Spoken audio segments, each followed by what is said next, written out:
Ladies and gentlemen, welcome to Grant's Interest Rate Observer of the Air. I am Jim Grant. With me, as always, is Eric Whitehead to my left. Eric is the engineer. That is to say, he's the guy with his hands on the keyboard and the dials. Hey, Eric. Yeah, Eric generally doesn't say much. And Phil Grant sitting across from Eric. Phil runs our Almost Daily Grants. And then there is the great Evan Lorenz, the deputy editor of Grants, directly across from me. That makes, four of us, right? Right. But it's not just four of us today, ladies and gentlemen. We have two authorities on the Canadian real estate market on this very telephone. And I would like to introduce them to you. First, we have Ben Rabidoux, who is not only the proprietor of the research firm North Cove Advisors, but also was featured in a Grant story on the Canadian real estate market back in February. So, Ben, welcome to you. And Seth Daniels, who is the founding partner of JKD Capital, and he too is an authority on what's not going entirely according to plan in Canada. So, gentlemen, thank you for being here. You know, I before we sat down, Evan Lorenz handed me a piece of paper. And this is a Bloomberg story, and the headline says, quote, Canada's household debt-to-income ratio falls posts record decline. So there was at least the perturbation of a deleveraging underway in Canada. But before we get into that kind of arcana, Ben, would you tell us in a few well-chosen words why the Canadian housing situation ought to be of interest to everybody in North America and not just to the residents of Vancouver or Toronto? Sure. So I would say that when you start to parse the source of economic growth in Canada and you start to look for exactly where the growth has come from in recent years, we find that overwhelmingly, particularly in the last 3 years, we see roughly 85% of real GDP growth has been household consumption and residential investment. And so it's been a major driver of growth. I think the household leverage story is well understood internationally in Canada. And I would say that as it relates to Toronto and Vancouver, you're looking at almost 50% of resale transactions in recent years and about that equivalent in new household credit growth between those two cities. And so if you have a hard landing in those two metros, it becomes kind of a national story and with all sorts of repercussions beyond that. Seth, what to you is the characteristic excess, if I am assuming the right assumption? What is the characteristic excess the Canadian residential real estate market? Is it price? Is it business practice? Is it the long, dark shadow of the suppression of free commercial speech? What to you is the characteristic flaw in what you see before you? It's a great question. So like you, I generally approach bubbles like this from an Austrian perspective. And so credit... That means the guy holding the pin, right? Exactly. Yeah. And so for me, credit excess is what drives these bubbles, and price is the natural outgrowth of the credit expansion. And so if you look in Canada at their credit expansion versus savings or GDP growth or any of the other metrics you want to look at, it looks a lot like what we had in the U.S. going into the crisis. If anything, the numbers are probably worse. And as usual, accompanying that, when credit growth goes on unchecked for many, many years and you're in a housing mania, lending practices themselves become more and more lax. And we have seen that in Canada as well. And I think many of the lending practices in Canada are, at least as bad as anything we saw in the States, and some of them are significantly scarier than what we had in the subprime market here. Could you name one scarier example? Yeah, and Ben can probably talk a little bit about this as well, but in the U.S. at the peak, home equity lines of credit were under 3% of GDP, and it's probably 4 times that size in Canada. And the statistics for how they're being used are a little spotty, but anecdotally, a huge percentage of those home equity lines of credit have been plowed back into the housing market, either as a down payment to buy another house to speculate on, or to loan directly to subprime borrowers. And there are a couple ways that Canadians do that. One way is that you can lend directly where someone borrows on their HELOC and then loans to just a subprime borrower 1 year interest only, or there are companies set up that can pool capital to loan to subprime borrowers, and they frequently are also funded by HELOCs. And so you're essentially taking this sliver of equity and rehypothecating it over, or recycling it over and over throughout the economy sort of the way we did with securitizations and CDOs in the States.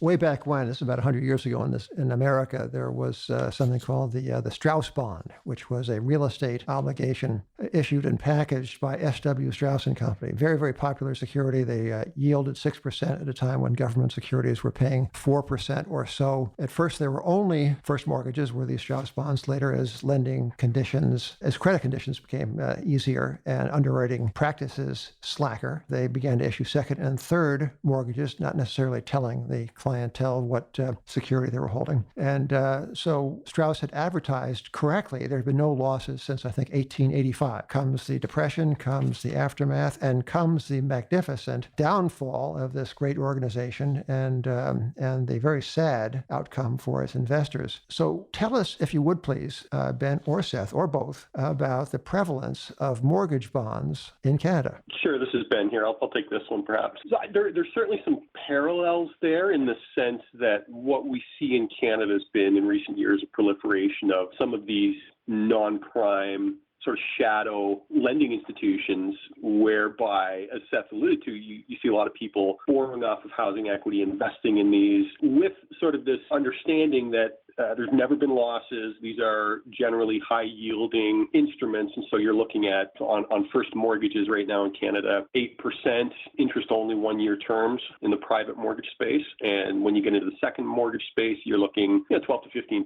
So for an investment that hasn't seen losses in decades, you can understand the appeal. And really what it speaks to in Canada is that there's been sort of this speculative mindset meets this reach for yield, real estate kind of never goes down, kind of the widespread view in Canada. And then overarching all of this is sort of a lax regulatory environment with regards to these sort of investments. And so while the absolute level of private mortgages in Canada is not enormous, the growth in the last few years and the extent to which that, has funded the marginal bid is quite remarkable. And it really, it is one of the more concerning elements of this market because you're talking about 1-year bullet loans funded by flighty capital from retail investors. I mean, you can see where this can go sideways pretty quickly. I wonder why they call them bullet loans. But before we get into that nomenclature and other such things, I want to say a kind word about one of our sponsors. This episode of Grant's Interest Rate Observer of the Air is brought to you by Purple Mattress. Now, have you ever tossed and turned? Have you ever not tossed and turned? The listeners of this podcast, I want Purple Mattress to know, buy low and sell high, or sell high and buy low for a living. They never get any sleep, right? No. And it's not because of the mattress. I mean, you can't blame the mattress for that. But for those who don't suffer 8 hours of aggravation owing to the nature of their work, Purple Mattress has an idea for you. If you're struggling to get a good night's sleep, try a Purple Mattress. So you're wondering, how is Purple Mattress different from other mattresses? I am definitely wondering. All right. Most mattresses use memory foam, which traps body heat and provides inconsistent support. The Purple Mattress uses an entirely new way of comfort technology called the Smart Comfort Grid. And the Purple Smart Comfort Grid is scientifically engineered to adapt to any body type or sleeping position. I think that includes the tormented short-selling position. I think it includes that's the fetal position, I believe. The apprehensive authorial eve of deadline position. That's lying on your back staring at the ceiling. And I think that many other positions are covered by this. So the Purple material feels very unique because it's both firm and soft at the same time. So it keeps everything supported while you feel really comfortable. Plus, it's breathable, so it sleeps with you. So it's like having a partner in bed, right? Yeah, I guess so. Okay. Cheaper, though. 100-night free trial. If you're not fully satisfied, you can return your mattress for a full refund, backed by a 10-year warranty. Unlike certain sleeping partners. That's right. That's right. Yeah. No such warranty. Another point. Another big plus. Corner. Yep. Free shipping returns. You're going to love Purple. And right now, our listeners will get a free sheet set and mattress cover with your mattress purchase. Just go to purple.com/grant. That's purple.com/grant. Purple.com/grant. Thank you, Purple Mattress. Gentleman Phil Grant, whom you both know professionally, and I think perhaps a little bit socially, is going to take over and ask you a little bit about regulation and fraud. So let's stay with Ben. So Ben, you've been a vocal critic of the regulatory environment in Canada. including, I think you mentioned the sort of widespread level of fraud that goes on, and we know already that a couple smaller lenders like Home Capital and Laurentian Bank have disclosed, significant problems to the market. Your work has given you a view into the kind of the seedy underbelly of this market. Can you sort of speak to the general regulatory environment, mortgage fraud, and bad actors in the industry?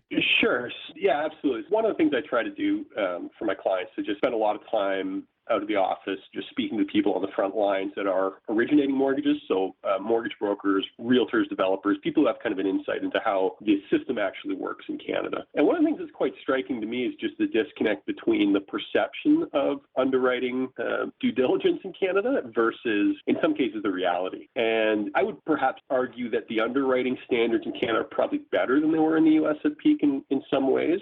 But there is sort of a perverse incentive structure in Canada whereby we have very sizable mortgage insurance. It's backstopped by the government, and it de-risks the lending from the institutions. And so when you layer on top of that a sort of a patchwork mortgage regulation structure in Canada where the mortgages are provincially regulated, by and large, the provincial regulators appear to be asleep at the wheel with regards to how they police mortgage brokering, how they sort of enforce, and some of the the enforcement actions that they take would seem to be completely out of line with some of the infractions. So you see, people who have committed multiple instances of falsifying loan documents, et cetera, and they end up getting a 3-month ban, and it's just really token sort of pun. And so when you layer all of this together, you end up with this system where the lenders that are originating the loans, in many cases, the risk has been taken off their books. The incentive is not there necessarily for them to scrutinize and underwrite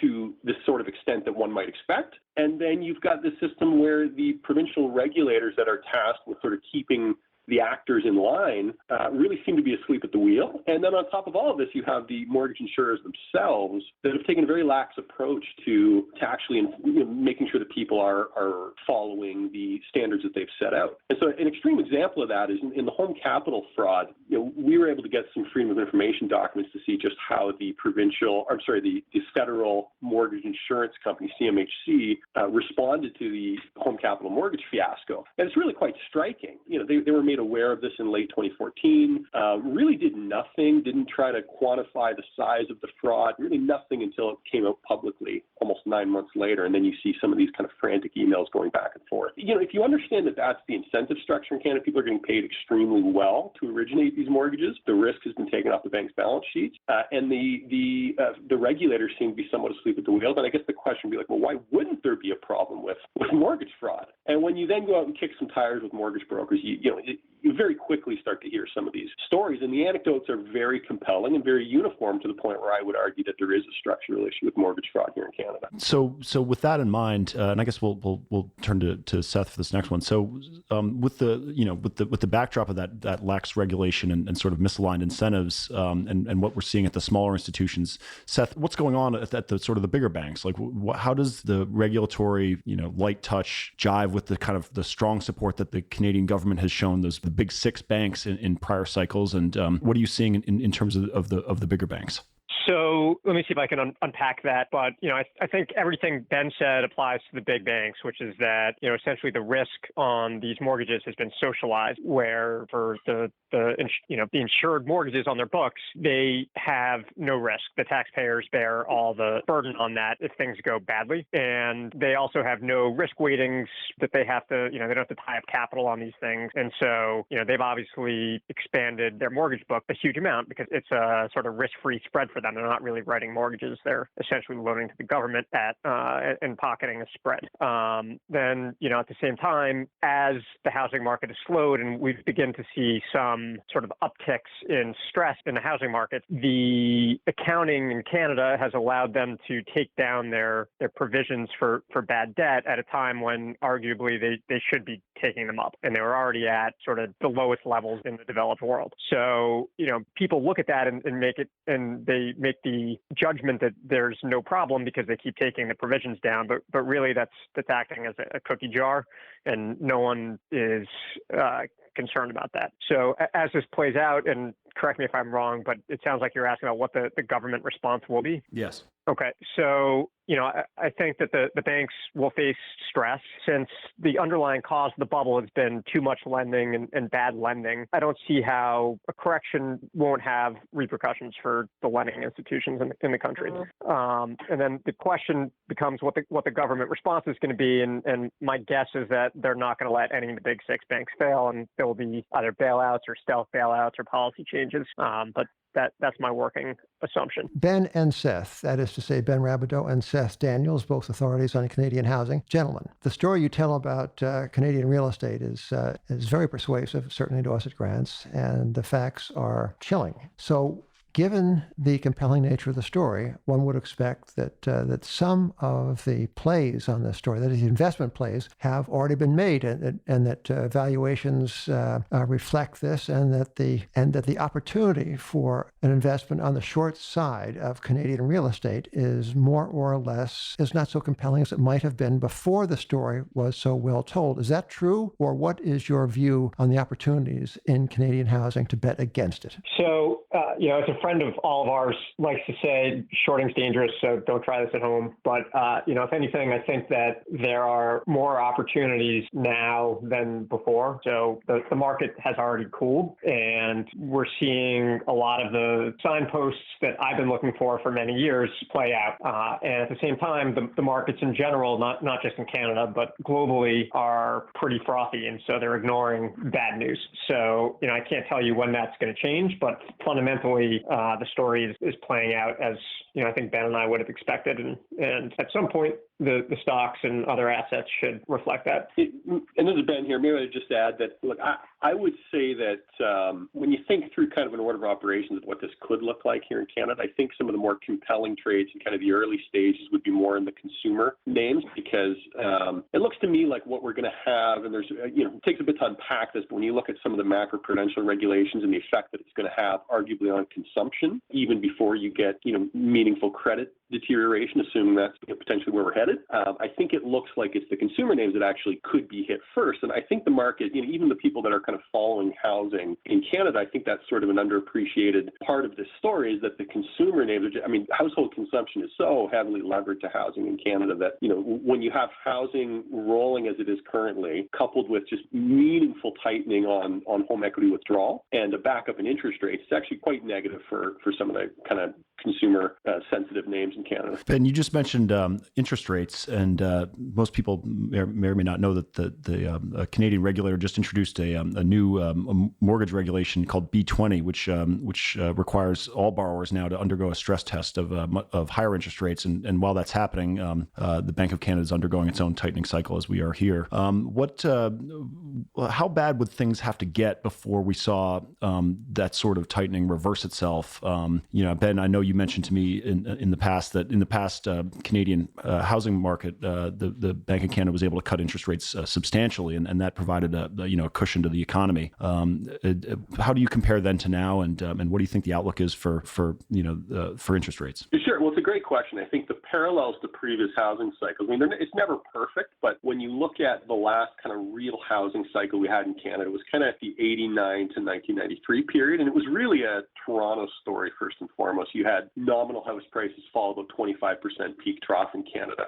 In Toronto during that time. But what's interesting, as you alluded to, is you had the Bank of Canada in those 4 years cut the overnight rate 1,000 basis points then to put a floor under housing. And what it did at the time was, as you can imagine, decimated the currency. You had a powerhouse manufacturing sector that kind of roared back to life, and it provided for this relatively seamless transition from the excess labor in the construction and real estate sectors back into manufacturing. And the problem this time around is obviously we don't have 1,000 basis points to gut, nowhere near that, and we've decimated the manufacturing sector, and we've tilted so much of the economy towards these housing derivative industries. It's really quite striking in Canada. If you look at just transaction fees associated with real estate, so these are primarily realtor commissions.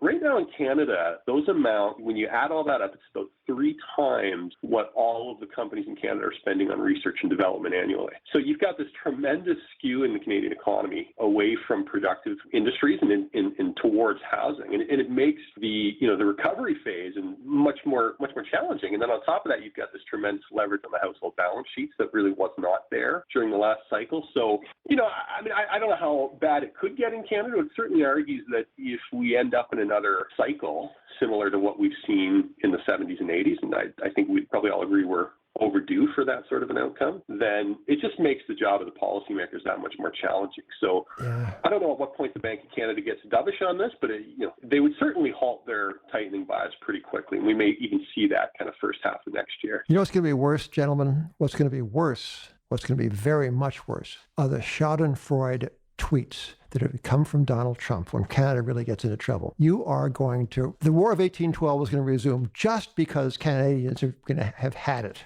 Yeah, that's just a prediction. It's not a fact. But anyway, so what else do we have to talk about? We have talked about prices. We have talked about fraud. We have talked about everything except purple mattress, which I think I'll do in a moment. So Ben and Seth, thank you so much for being with us. And Evan Lorenz, are you pointing to something? Yes, Evan, who doesn't have a mic, just suggested that perhaps a pair trade long idea would be a fire insurance on the White House in case the 1812 tensions flare up again. Yeah, there was a little historical confusion on the part of the president, but what's a little confusion among friends? Yeah. No, yeah. So Seth and Ben, thank you so much for being with us. And I count this episode of the Grant's podcast as a constructive step towards Canadian-American friendship myself. So ladies and gentlemen, until next time, this is Grant's Interest Rate Observer of the Air. Thank you for being with us.